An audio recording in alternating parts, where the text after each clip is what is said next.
Joining me today on the True to Your Roots podcast, I have Steve Downie. I'll let him do a little bit of an introduction for himself before I kind of take the man's thunder. So over to you, Steve. Thank you very much for the invite. My name is Steve Downie, and I'm the founder and owner of Breakthrough Recovery Chorley Group.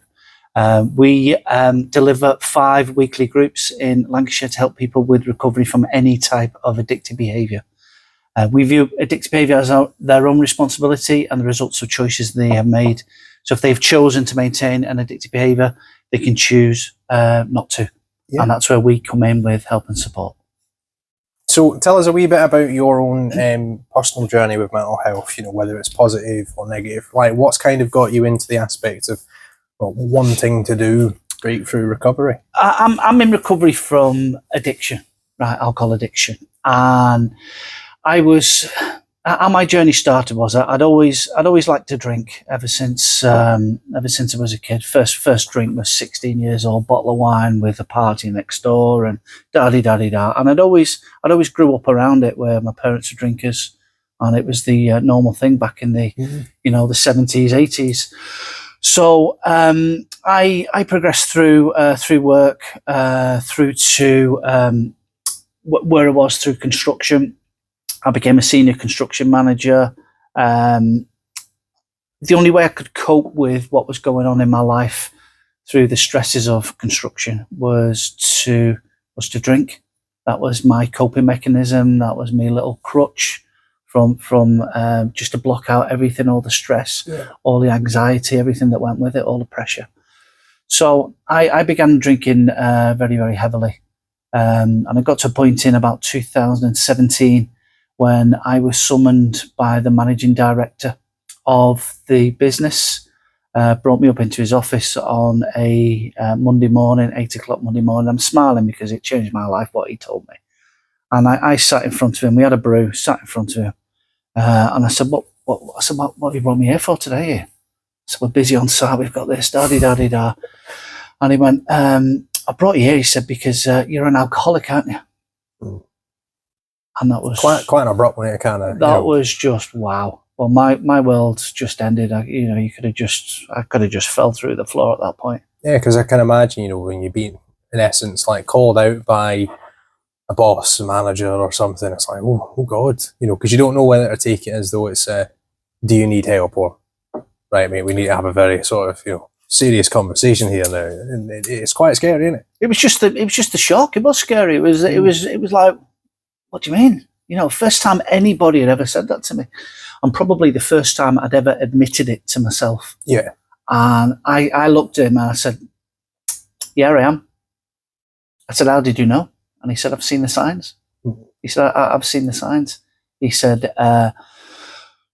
coming into work late, missing the Monday morning, missing the Tuesday, going off with stress, and he could see what was going on. So that was basically the start of my journey. That was my acceptance. Mm. So then that took me through 2 private rehabs that I paid for. The private rehab, the first one, then it was a detox, and then a private rehab. I went through a journey from maybe 2017 up until 2019. My last rehab was through services. I was in for 9.5 months. Crikey. I mean, it's a long time to commit to wanting to change, to get better. And it still didn't resonate with me. It still didn't work. And I always had the opinion that I was better than anybody else. I had my ego was up there. I had a high opinion of who I was. Yeah. And that was through knowing that I was an alcoholic, but through still being successful in what I did. Mm. So I had that little bit of that ego that needed stroking. And the only time that I changed was when I admitted to myself, well, listen, you need to do something about it. It's life or death. And I've been there with the suicide attempts. I've tried it. I'm here today to tell this story. And that's basically where I was through my addiction. So I moved from Preston Marine after a failed suicide attempt.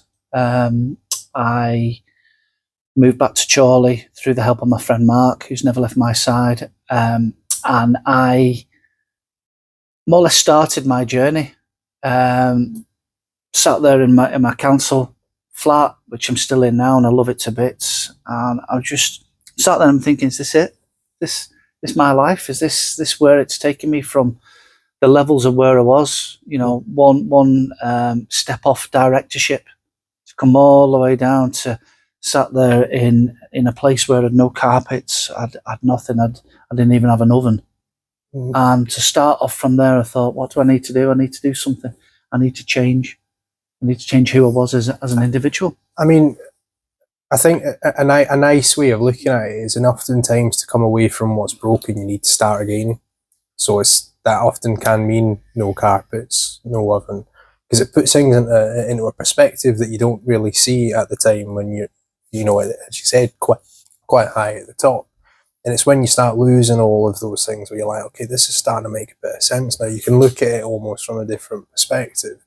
I mean, as we've discussed, a little bit of a tidbit for those, we have already recorded this. Gremlins in the system.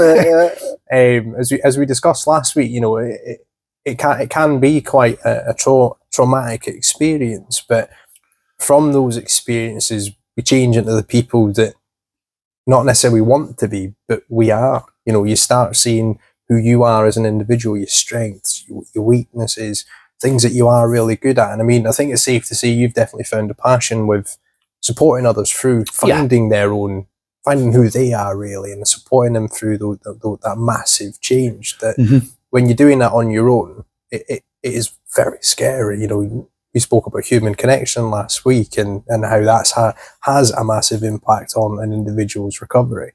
And having access to that one friend that makes such a life-changing difference. Just having that one person to be able to not lean on, but just advice. Yeah. Just that little chat. How are you doing?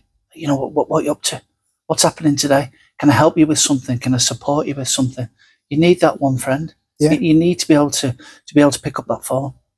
How are you doing? Are you all right? And that person knows, and this is something I've found through my addiction and through suffering with mental health and everything that goes hand in hand, is, you know, that person knows when you're quiet. Yeah. Right. Like they know that I've not heard from him for a while. He's not done anything on social media. There's something not right here. Pick up that phone. Yeah. Aye. I'm not heard from you for a bit. You all right? Well, I'm actually, and that's the conversation. I mean, for those that, because obviously now with access to phones and stuff, it is a little bit easier to start those conversations. But what, I think you asked me this question last week regarding that social media aspect, didn't you? Where it's like, it's connection, but it's not the connection that we need in those moments of time. Like, I think last week I also said, you know, you'd go down the road, knock on Jimmy's door, and it's off down the park playing a game of football, or like going down, having a little walk around the park. Whereas now it's like, it's a text message, it's a phone call, it's a social media post. Like, what do we think the benefit and detriment of those sort of connectivity thingies, or avenues, shall we say, have on overall mental health? We've lost the we've lost the connection as humans. We've got to be, you know, as human, we're social animals. We've got to be with other humans. We've got to be connecting. We've got to be able to talk. We've got to be able to see people. And I think we've lost that now. And I think it's coming out the back of COVID. The fact that so many people have been on their own, they've been isolated, and we need to get back to the basics. We need to get back where the phone call is, that conversation. Are we going out? Are we having a brew? Should we meet in a coffee shop? Should we do this? Should we do that? And I think a lot of it with the socials, what I find is a lot of people hide behind the phone. They hide behind the laptop, and you know, is everything all right? And they'll put on Instagram, look at me, you know, big smiley face, and there's 3 bottles of wine on the floor. You know, there's empty food cartons there. Dishes are unwashed. But on social media, to portray that they're doing all right in their life, that everything's all right, it looks all right, but they're hurting. And it's down to that individual to be able to want to change, to reach out. But that's society. That's where society have got us. They've got us with the Instagram, the models. Look at me, how lovely I am. I'm a size 10. You know, the blokes with the 6-pack, look at me. That's not the norm. No. It 100% it's not the norm. It's not the norm, but it makes people feel unworthy. They make people, it lowers their self-esteem. They become self-pitiful as a result of that. Why can't I be like that guy? Why can't I look like that lady? And it just affects them with their mental health. I mean, coming from a young generational perspective, shall we say, and it's always been about the likes, the clicks, the shares, the comments, who's seen this, who's retweeted this, who's sharing this now. And having done a lot of work on social media, a lot of my current job is based around the aspects of social media, feeding the algorithms, make sure the correct people have access to what we have on offer, for example. That part of it's easy, but when you have a look at it from a more personal perspective, like people are showcasing all aspects of their life on social media now. So like we Jimmy down the roads went and got a BMW, and it's all over. It's on Twitter, it's on Facebook, this person's retweeted on Instagram. Tiger Woods has just said that's a really nice car.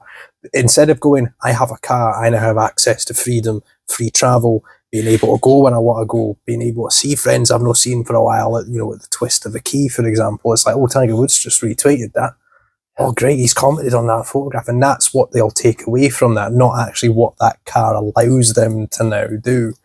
It's BMW's a nice car, you should be happy at that point. No, Tiger Woods has now said something. But that's a very large sort of example as to how it is. But it's correct though, isn't it? That's how it's perceived. That's the intake from that sort of interaction. It's not that you've got a car, you can, all right, I can plan this now. I want to go up to Scotland. I've been a native to Scotland. I want to go up to Scotland. Yeah. That should be what you take away from that. The access now to not, in essence, pure freedom, but more potential. You can go and get a job further afield, for example. So say if you live rural, you can get a job in a city now because you can travel there. You don't have to wait on buses or trains or whatever. But that's not the key focus. It's now who's done what, who's said who's better, who's got this, who's got the nicer watch, who's got the nicer pair of trainers, who's got the expensive aftershave. Aye. So I think social media in that aspect is great for sharing those ideas, that knowledge, for us in the terms of a service. And I think this is the same for yourself in the terms of advertisement, making sure that as many people can see what is available to them. Social media is amazing because we know everybody is on it.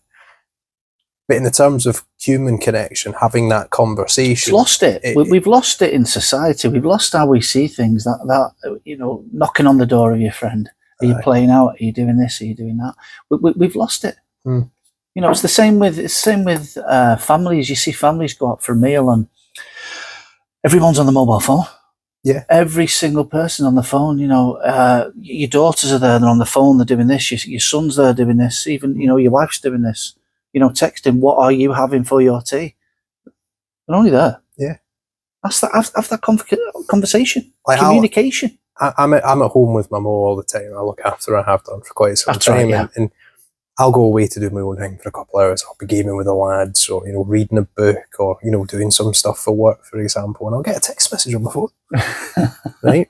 And we're in a bungalow, so it's a single corridor. And along the corridor, you've got the kitchen, then you've got the front room, then you've got the bathroom, a utilities room, then both the bedrooms are at the back. And the corridor is about this big. Not very wide corridor. He's literally there. My door's there. Yeah. Now, granted, she's not in the ability to get up and walk through and see this due to disabilities and health defects. But the premise is just shout through. Yeah. Say something, I'll come in and I'll have a conversation. Oh, I'll get a text message. Facebook. I need a bit of help. Can you pop over and help me? Yeah, sure, no worries, but just speak to me. Just shout. Because it's the easy option now. You as you were saying before, you can hide behind it. We call them keyboard warriors. Keyboard warriors, But full of them. For people that are shyer than most, not very good with social interactions. I am one of those people, so I'm talking from my own experience. It's so easy to whip the phone up, bang, and then click send, and you don't need to worry about it then. But that's where you lose out on that development, that key aspect of social development, putting yourself in those risk versus reward situations where, is Joe going to ignore me today? I don't know because I've not knocked on his door yet. Whereas now it's like, just send a text message if he ignores me, I ain't got to move no more. Whereas, back when you were my age, for example, you had to go knock on the door and it's like, right, you're coming out now, mate. And if you don't want to come out, you go 2 streets down the way, that friend will want to come go and out ask him, wouldn't you? Yeah. So it's quite difficult to have a steady stream conversation with the younger generation, because it's like, oh, you got my number, mate, I'll text you later, and then avoid that conversation. Avoid the conversation, avoid that, and you've got to have that conversation. Yeah, because especially in the lines of mental health, as you were saying before, that friend, even if it's a stranger, I've helped people even before working here, for example, where I've been a stranger to them, and they seem like they needed help, and I'll go over and I'll say, "Oh, you all right, mate? Do you need to have a chat or whatever?" Then they just crumble, they open up, and it all comes out. But oftentimes that's enough for them to, as you were saying before, think, okay, I need to make change here. And then you support that. That's that level of support. That's human connection. It's human connection. You don't get that through a text message. No, you don't. You're not going to get that through a Facebook post or social media post or whatever it might be. It's that conversation. It's that conversation, and it's being nice to people, isn't it? It's being nice. I'll tell you a little story. I'd done my my group last week, and I was at Chorley bus station, and it was on, when was it? Thursday. When was the D-Day celebration? Thursday. And this war veteran, he gets off the 125 bus, and he was coming into Chorley, and I was waiting to jump that bus. And he came out, and he had his suit on, and he had all his medals. And I clocked one of the medals, and it was my dad had one, and it was service in Malaya. Okay. Because I recognised the ribbon, and I clocked it, and I just went over to him, and I put my hand on his shoulder, and I went, "Thank you very much for your service." Well, his face just beaming, lit up, smiling, and he went, "Thank you very much, young man." So I was happy because you called me young man. Yeah. But to be able to say that to somebody, and to be able to do that, it's just nice to be nice. Yeah. Just being kind. It made my day, and I'm sure it made his day as well. Yeah, because there's videos, I'll go back to social media again here. There's videos all over social media where it's like those little inspirational sort of pages or videos where it's like one act of kindness has a knock-on effect. Yeah, it does. Because it's infectious. Like a smile is, for example. If you walk into a room and nobody's smiling, you start cracking jokes and you say something funny, people just start smiling, and that changes the atmosphere almost immediately. Same can be said for supporting somebody in need. That hand on the shoulder, that recognition, that they've done something or they're going through something, means that they are a little bit more comfortable and a little bit more open to having that conversation.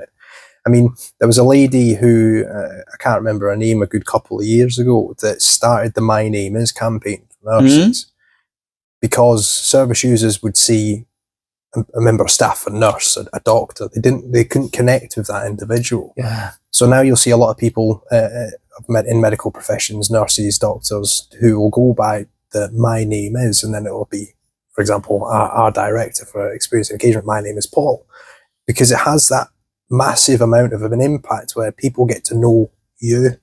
Then, especially in mental health, not so much in the physical health, they want to see the doctor that's going to give them the pain medication or help them through that recovery process. But in mental health, it's, I'd like to go speak to Tyler today. Yeah, correct. Not the receptionist or the therapist or the doctor. It's, I'd like to go and speak to Tyler, or I'd like to go and speak to Steve. I'd like to attend that group because of this person. And that carries weight through somebody's recovery journey. Of course it does. Not because they've mentioned my name, but they feel comfortable to come in and have those conversations. And during those conversations, you come to your own, answers for the problem almost. Like, when you alluded to the whole, you were in that council flat, there was no carpets, there was no oven. But it set things in perspective, didn't it? Where you could see now, okay, this is where I've ended up. My choices put me here. My choices have put me here. Yeah, I'm glad you said that, because it is a choice, and it was my choice to pick up that drink. Now, what would you see in terms of socially generalised mental health? So let's say depression, for example. Oftentimes that isn't a choice. Anxiety isn't a choice. Schizophrenia isn't a choice. Those bipolar isn't a choice. PPD, EUPD, PTSD, for example. Those aren't necessarily choices. Would you say the same thing applies to them in the terms of how we would support those individuals on their recovery journey, on their well-being journey.